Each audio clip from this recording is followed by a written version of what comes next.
I'm Gail Lotenberg. I'm a choreographer. I live in Vancouver, Canada, and I'm an artistic director of a company called Link Dance. The ideas that have really been kind of pushing me through these 2 weeks of work are, in some ways, parallel ideas. They relate, but they really are kind of two streams of thought.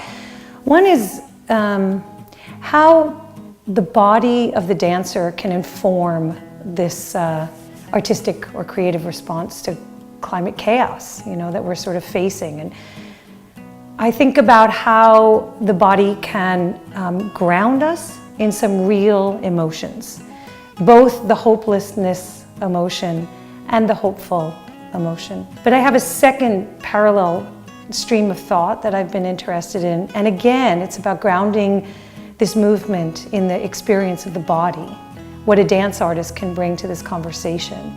And that is, how do we engage as a community in the act of movement? And that is a very political act, really. When you come together in community, you're demonstrating trust, you're demonstrating willingness, engagement, and sometimes we can consider those radical and new ideas, and often I like to think that it's actually a very conservative and very age-old idea, that people who live together find ways to enjoy one another and to ground that enjoyment, that community dynamic through dance. So don't you know your partner and listen up. That's my time platform. I'm too gassing. Two things that have probably most influenced me, but I mean, of course, there's a huge wealth of ideas going around here, but we can't just fight against the climate crisis for the future. We have to fight for the climate crisis to make our world today better too. And so one of the ways of doing that is to build movements that are joyful, that are engaged, and that build the quality of our life in the present as we're visualizing a better world in the future. And then the other one is that I used to separate politics and art in a certain way. And this came up when we were having a conversation about the role of science and art.